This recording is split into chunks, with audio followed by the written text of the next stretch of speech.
नमस्कार, मैं हूं आयुष कुमार और आप देख रहे हैं 11 स्पेशल। केंद्र सरकार पर एक बार फिर महागठबंधन ने सौतेला व्यवहार का आरोप लगाया है।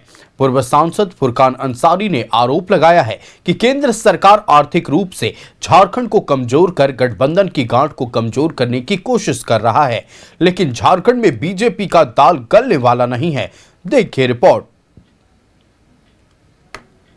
सरकार पर महागठबंधन का बड़ा आरोप। झारखंड के साथ केंद्र का सौतेला व्यवहार। आर्थिक तौर पर झारखंड की स्थिति अच्छी नहीं। गठबंधन की गांठ को खोलने में लगी है बीजेपी। केंद्रांश नहीं मिलने से स्थिति चिंताजनक। केंद्र अपना केंद्रांश भी नहीं दे रहा। केंद्रांश नहीं मिलने से स्थिति भयावह। महागठबंधन पर केंद्र सरकार ने एक बार फिर बड़ा आरोप लगाया है।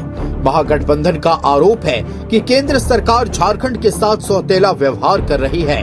मंत्री योगेंद्र प्रसाद ने कहा कि केंद्र सरकार पर नल जल योजना का 6500 करोड़ रुपए का बकाया है। केंद्रांश नहीं मिलने की वजह से ज्यादातर योजना लंबित हैं। भुगतान के लिए विभाग के ठेकेदार सड़क पर उतरकर आंदोलन कर रहे हैं कि 6500 करोड़ रुपया लगभग जो मैं काम किया हूँ उसकी बकाया, वो पैसा मैं 2 बार माननीय केंद्रीय मंत्री CR पाटिल से मिला हूँ। माननीय मुख्यमंत्री 2 बार चिट्ठी लिखे हैं, हमारे सेक्रेटरी 2 बार चिट्ठी लिखे हैं, और मैं व्यक्तिगत तौर पर 2 बार गया और 3 बार मैं चिट्ठी लिखा हूँ। और पिछले विधानसभा में भी इस विषय को मैं पटल पर रखा हूँ।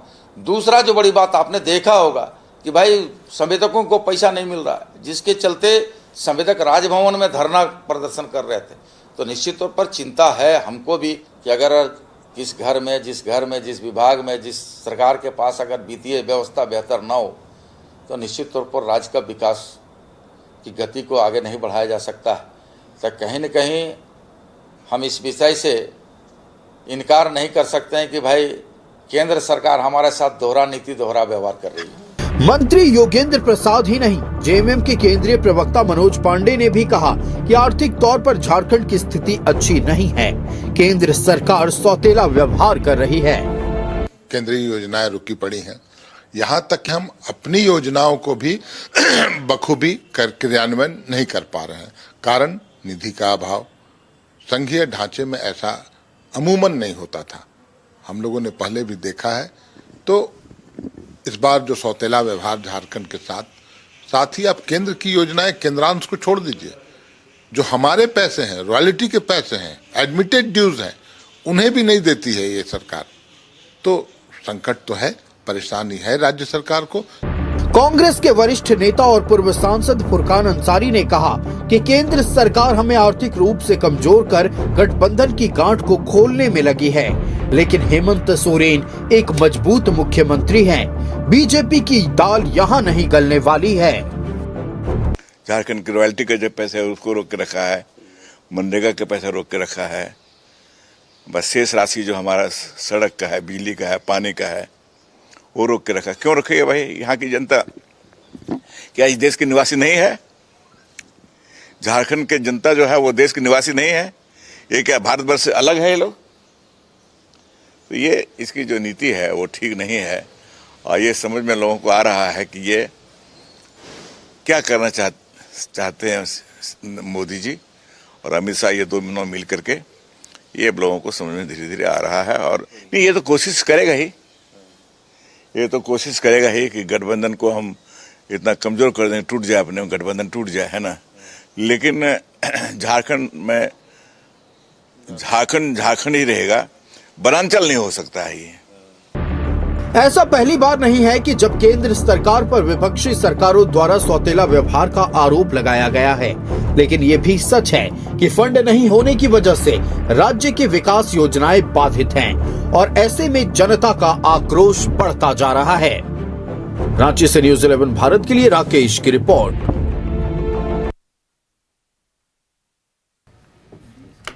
संवाददाता राकेश हमारे साथ लाइव जुड़ रहे हैं। सीधे राकेश का रुख करते हैं। राकेश, देखिए, एक बार फिर मौजूदा राज्य सरकार के तमाम घटक दलों के नेताओं की ओर से यह आरोप लगाया जा रहा है कि केंद्र सरकार झारखंड के साथ सौतेला व्यवहार कर रही है।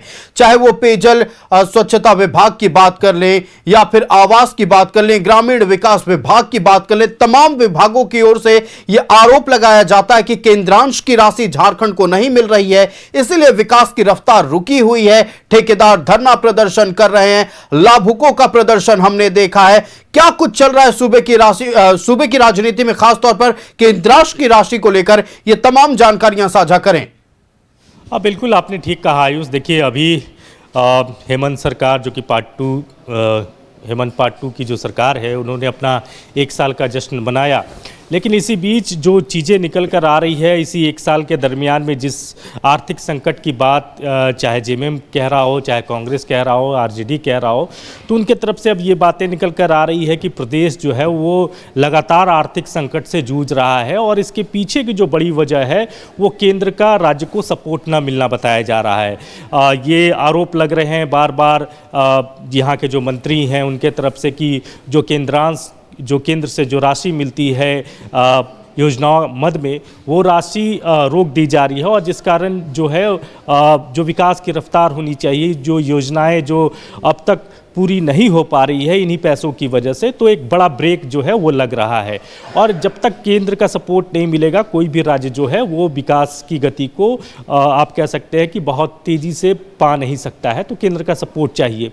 तो ये बातें अब खुलकर पहले भी आ रही थी और एक बार फिर ज़ोर शोर से इस बात को जो है वो सरकार के जो मंत्री हैं वो उठा रहे हैं, चाहे पार्टी के स्तर से हो या फिर मंत्री अपने स्तर से हो, इस बात को रख रहे हैं कि जो केंद्रांश, जो केंद्र का सहयोग हमें मिलना चाहिए वो हमें नहीं मिल पा रहा है। मसलन अगर बात करें पेयजल स्वच्छता विभाग की, तो हर घर नल जल योजना की मद में लगभग 6500 करोड़ रुपया जो है वो राज्य सरकार का केंद्र के समक्ष बकाया है और इसको लेकर कई बार पत्राचार भी किया गया। विभागीय मंत्री के स्तर से पत्राचार हुआ, विभाग के सेक्रेटरी के स्तर से हुआ, मुख्यमंत्री ने कई बार पत्राचार किया, यहाँ तक कि जो विभागीय मंत्री हैं योगेंद्र प्रसाद महतो, उन्होंने जल शक्ति मंत्री से 2-2 बार दिल्ली में इस संदर्भ में मुलाकात भी की, लेकिन कोई फलाफल नहीं निकला। तो यही वजह है कि अब ये जो नेता हैं, ये जो मंत्री हैं, वो ये कह रहे हैं कि भाई देखिए, गैर बीजेपी शासित राज्य होने की वजह से झारखंड के साथ सौतेला व्यवहार हो रहा है। हालांकि ये पहली दफ़ा नहीं है जो इस तरह का एलिगेशन जो है केंद्र पे लग रहा है, लेकिन एक बार फिर इसको लेकर जो शोर है वो तेज है और चौतरफा हमला आप कह सकते हैं कि केंद्र पर जो है वो झारखंड के जो पार्टी है यहाँ की, झारखंड मुक्ति मोर्चा हो या कांग्रेस हो या आरजेडी हो जो सरकार में शामिल है, उनके तरफ से उठाया जा रहा है। कांग्रेस तो यहाँ तक कह रही है कि आर्थिक तौर पर स्टेट को कमज़ोर इसलिए किया जा रहा है ताकि गठबंधन की जो गांठ है वो कमज़ोर पड़ जाए।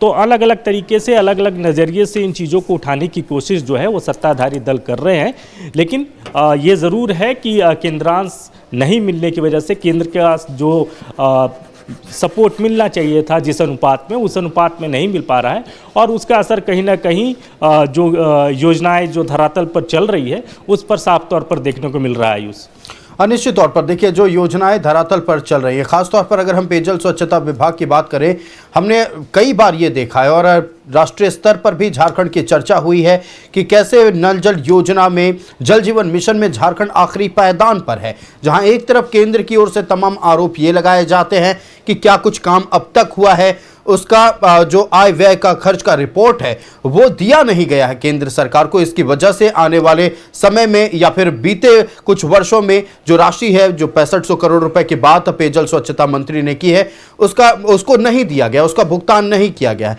वहीं दूसरी तरफ ये कहा जा रहा है पेयजल स्वच्छता विभाग की ओर से कि सिर्फ राजनीति के कारण इस पैसे को रोका गया है।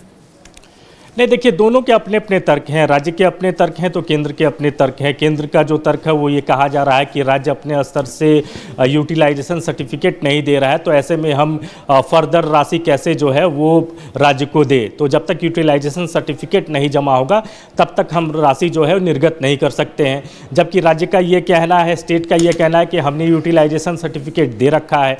तो अब कौन सच बोल रहा है, कौन झूठ बोल रहा है, ये तो देखने वाली बात है। लेकिन दोनों तरफ से ये बातें कही जा रही है, लेकिन जो बेसिक है वो बेसिक ये है कि संकट है और आर्थिक संकट से प्रदेश जो है वो गुजर रहा है। इस बात को जेएमएम भी कह रहा है, इस बात को कांग्रेस भी कह रहा है, सरकार में शामिल जो मंत्री हैं वो लोग भी कह रहे हैं। और ये सिर्फ पेयजल स्वच्छता विभाग का मसला नहीं है, कई ऐसे विभाग हैं जो आर्थिक संकट से गुजर रहे हैं। ग्रामीण विकास विभाग का भी हालात बहुत अच्छा नहीं है, उसके मद में भी जो राशि जो केंद्र से मिलती है उसको रोक दिया गया है। मनरेगा का पैसा नहीं मिल पा रहा है, प्रधानमंत्री आवास योजना के तहत जो पैसा मिलता था राज्य को वो पैसा रोक दिया गया है। तो कई सारी चीज़ें एक साथ चल रही हैं और शायद यही वजह है कि चौतरफा जो है एक हमला सुनियोजित तरीके से करने की कोशिश, केंद्र पर दबाव बनाने की कोशिश हो रही है।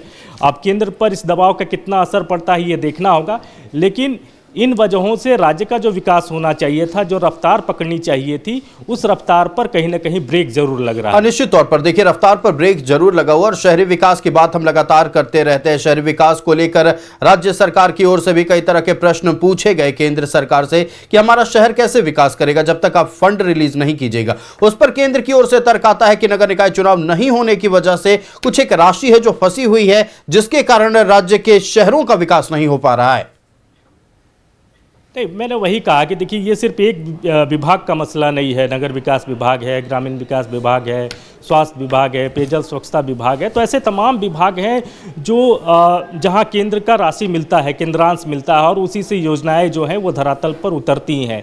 राज्य का अपना सहयोग होता है लेकिन केंद्र का भी सहयोग होता है। और जब तक किसी स्टेट को फेडरल सिस्टम में ये बनाया गया है इस तरीके से कि आपको केंद्र का सपोर्ट मिलता है, आपको केंद्र का सपोर्ट मिलेगा। लेकिन देखिए चाहे रॉयल्टी का पैसा हो, कोयले का पैसा हो, तो ऐसे तमाम जीएसटी का पैसा हो, ये तमाम मद में जो पैसे हैं वो बकाया है केंद्र के समक्ष। 1,36,000 करोड़ की बात थी, वो अब कह रहा जा रहा है कि 1,42,000 करोड़ हो गया। उस मद में हालांकि कुछ पैसे ज़रूर मिले हैं लेकिन जितना चाहिए उतना नहीं मिल पा रहा है। तो यही वजह है कि अब ये कहा जा रहा है कि आर्थिक तौर पर स्टेट को कमज़ोर किया जा रहा है ताकि जो गठबंधन यहाँ है, गठबंधन की जो सरकार है उसकी गांठ कमज़ोर हो सके। अब इसका राजनीतिक तौर पर क्या नफ़ा नुकसान और क्या आकलन किया जाएगा तो सियासी गलियारों में इस बात को लेकर चर्चा है और आप इस चर्चा से वाकिफ़ भी हैं आयुष। लेकिन उससे इतर जो मेन सवाल है, जो मेन इशू है कि केंद्रांश नहीं मिलने से आर्थिक संकट का दौर बिल्कुल राकेश, आर्थिक संकट से राज्य जूझ रहा है और ये किसी से छुपा नहीं है। राज्य सरकार का यह दावा है कि केंद्रांश नहीं मिलने की वजह से इस तरह की स्थिति उत्पन्न हुई है। आपका हमारे साथ जुड़ने के लिए राकेश और तमाम महत्वपूर्ण जानकारियां इस विषय पर दर्शकों तक पहुंचाने के लिए बहुत धन्यवाद। तो देखिए आर्थिक संकट को लेकर कई बार बातचीत हुई, कई बार आरोप प्रत्यारोप का दौर चला, लेकिन इस बार साफ तौर पर मौजूदा राज्य सरकार के तमाम घटक दलों की ओर से यह कहा जा रहा है कि केंद्र सहयोग नहीं कर रहा है, केंद्र राज्य के साथ सौतेला व्यवहार कर रहा है। और यह नया नहीं है, इतिहास के पन्नों को भी पलट कर देखें तो उसमें साफ तौर पर यह अंकित दिखाई देता है कि केंद्र सरकार पर कई बार विपक्षी सरकारों ने सौतेला व्यवहार करने का आरोप लगाया है। लेकिन सबसे बड़ा सवाल यह है कि राज्य की जनता का क्या दोष है। राज्य की जनता जो इस वक्त धीरे धीरे आक्रोशित होती जा रही है, उनके गुस्सों पर कैसे विराम लगेगा और कैसे राज्य के विकास की रफ्तार एक बार फिर तेज होगी।